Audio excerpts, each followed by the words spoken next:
Welcome student. आज हम class 12 economics उसका chapter 4 banking and monetary policy का पार्ट 1 देखने जाने वाले हैं। ये चैप्टर जो है वो गुजरात बोर्ड में अभी 8 मार्क में आ रहा है। ओके, तो डायरेक्टली हम ये चैप्टर स्टार्ट करते हैं। स्लाइड में आ रहा है मीनिंग ऑफ बैंक। बैंक एक इंस्टीट्यूट है जो ऑथराइज होती है गवर्नमेंट के द्वारा।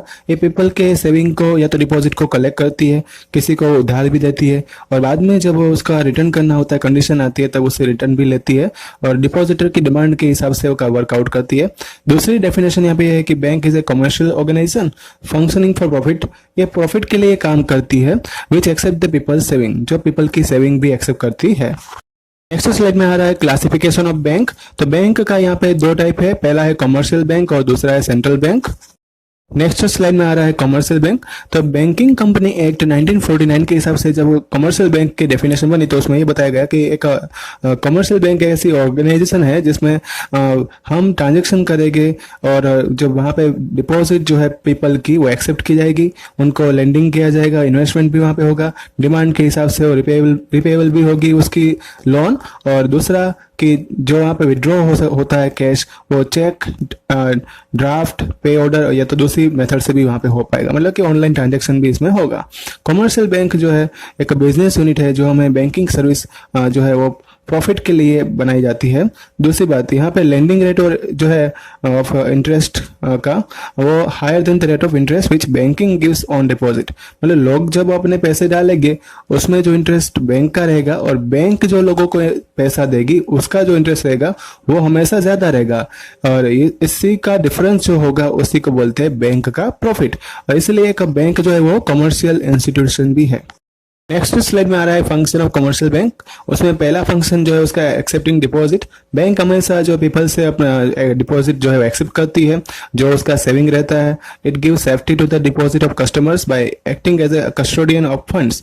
एक कस्टोडियन के फॉर्म में वो एक बिहेवियर रखता है बैंक का, और कस्टमर की सेफ्टी के लिए उसकी डिपॉजिट जो है वो हमेशा जमा करती है। डिपॉजिट जो है वो यहाँ पे 3 टाइप की कैटेगरी में आती है। पहला उसमें आ रहा है जो करंट अकाउंट डिपॉजिट में, जो यहाँ पे करंट अकाउंट जो ओपन किया जाता है बैंक के अंदर, वो बिजनेस के नेम से ओपन होता है, किसी फर्म के नेम से ओपन होता है, या तो किसी अपने पर्सन जो है अपने खुद का नाम लिखवा के भी ओपन कर सकता है। और दूसरी बात, डिपॉजिट जो रहेगा अकाउंट का वो एक ज्यादा लिक्विडिटी रहेगी, मतलब सेफ्टी ज्यादा रहेगी दूसरे कोई भी अकाउंट के कंपेरिजन में। मतलब जैसे मैं शेयर बाजार में जब पैसे लगाते हैं उसके कंपेरिजन में यहाँ पे लिक्विडिटी ज्यादा देखने को मिलती है, भरोसा मतलब कि ज्यादा होता है। और दूसरा कि विड्रॉल जो है इसमें कभी भी डे टाइम में हम कर सकते हैं। सभी बैंक के जो रूल्स होते हैं वो थोड़े अलग अलग रहते हैं, तो आपको क्या है कि सभी जिस बैंक में आप ओपन करवाते हो अकाउंट उसके हिसाब से आपको उसके रूल जो है फॉलो करने पड़ते हैं। नेक्स्ट स्लाइड में आ रहा है सेविंग अकाउंट डिपॉजिट। तो पीपल जो होते हैं वो मोस्टली अपनी सेविंग जो है उसको डिपॉजिट करवाते हैं बैंक में, और बैंक जो है उसको इंटरेस्ट प्रोवाइड करता है। और जैसे उसकी रिक्वायरमेंट होती है फिर से लोग जो है अपना पैसे जो है वो चेक से या तो विड्रॉल स्लिप से बाहर निकाल लेते हैं।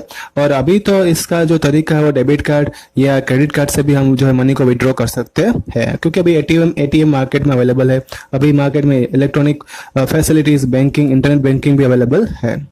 फैसिलिटी ऑफ रिकरिंग अकाउंट मतलब कि रिकरिंग डिपॉजिट, यहाँ पे ये भी एक सेविंग डिपॉजिट का ही टाइप है। पीपल जो ज्यादा सेविंग एक टाइम पे नहीं कर पाते, मतलब बड़ी अमाउंट जो होती है सम ऑफ मनी वो एक साथ नहीं कर पाते, वो थोड़े थोड़े मंथ में मतलब मंथ वाइज वो थोड़ी अपनी जो सेविंग होती है वो अपने डालते रहते, डिपॉजिट करते रहते, और एक टाइम ऐसा आता है कि उसको जो इंटरेस्ट है वो अच्छा मिल जाता है, जो भी उसने एक्यूमुलेशन किया होगा मनी का, मतलब जितना भी उसने स्टोर किया होगा। और ऐसे डिपॉजिट वाले अकाउंट जो है उसको बोलते हैं, मतलब ऐसी डिपॉजिट को बोलते हैं रिकरिंग डिपॉजिट, और ऐसे अकाउंट को बोलेंगे हम रिकरिंग अकाउंट।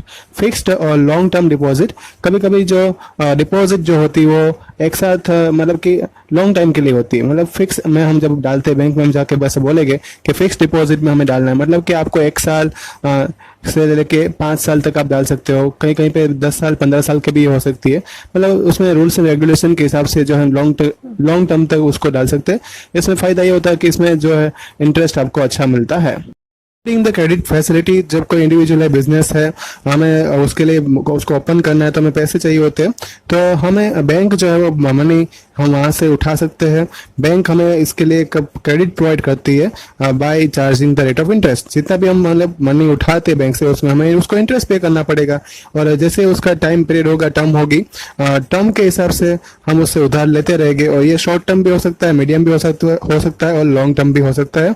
और क्रेडिट जो है वो पर्सनल रीजन के लिए होती है, मतलब कि हम किस तरह से कोई भी एक्टिविटी करते हैं, बिजनेस एक्टिविटी करते हैं, एग्रीकल्चर एक्टिविटी करते हैं, उन सभी के लिए जो ये इंटरेस्ट होगा, रेट ऑफ इंटरेस्ट होगा, जो हमने अमाउंट उठाई होगी बैंक से, उसका अलग अलग रहेगा।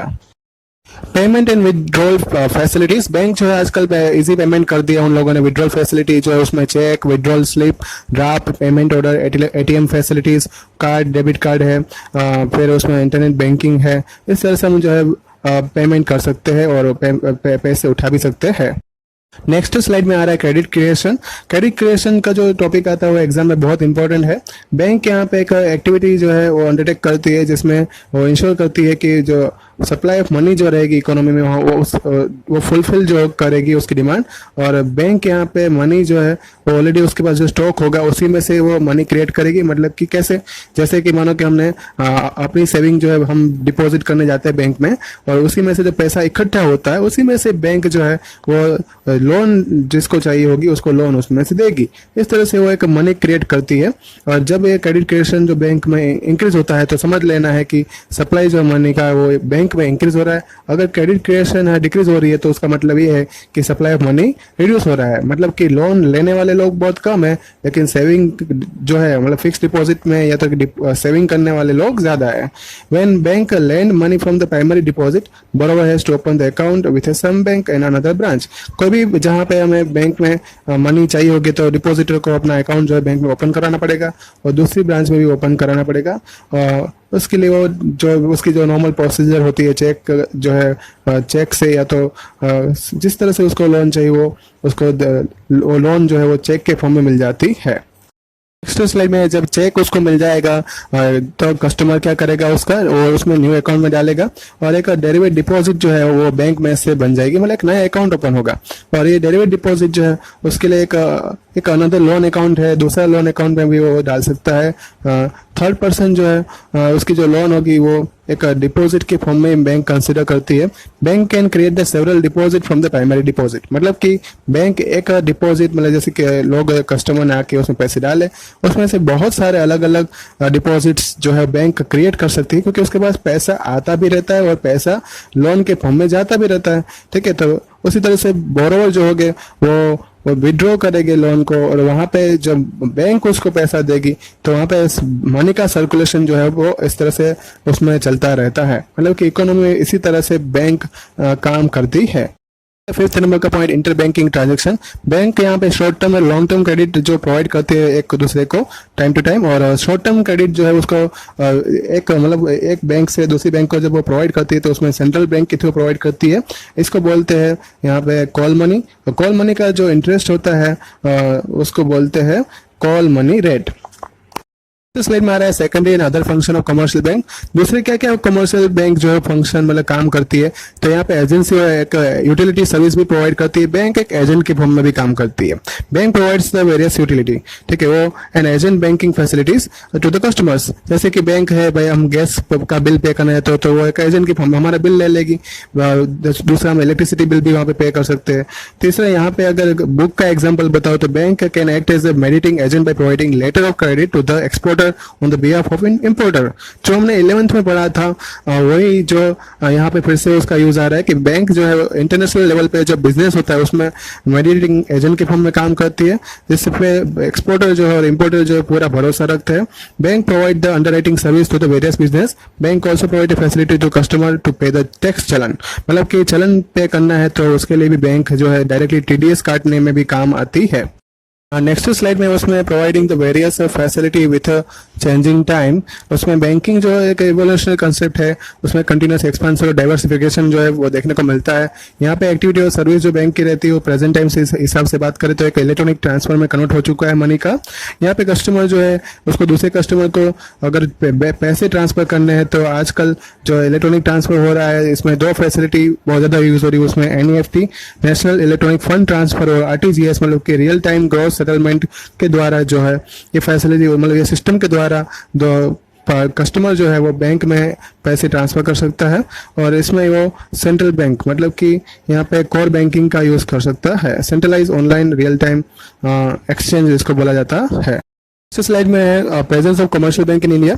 कमर्शियल बैंक जो इंडिया में ऑपरेट हुई थी, पब्लिक और प्राइवेट सेक्टर दोनों में उसके ऑपरेट होना शुरू हुआ था जब इकोनॉमिक रिफॉर्म हुआ था 1991 में। फॉरेन बैंक जो है वो प्राइवेट सेक्टर में एंटर होना शुरू हुई थी। तो शेड्यूल बैंक का यहाँ पे टाइप्स दिए हुए हैं कि कमर्शियल बैंक और cooperative banks, public sector, private sector, foreign bank है, रीजनल रूरल बैंक है। इसमें अलग अलग बैंक जो है उसकी स्टडी जो है वो करनी है। ये सब स्टडी जो है हम पार्ट 2 में करने वाले हैं। ओके, तो ये था आपका पार्ट 1। आपको होमवर्क जो है व्हाट्सएप कर दिया जाएगा। इसमें कोई आपको डाउट है तो मुझे यहाँ पे कमेंट बॉक्स में लिखकर बता सकते हैं। ओके, रिवाइज करते रहना। Thank you all.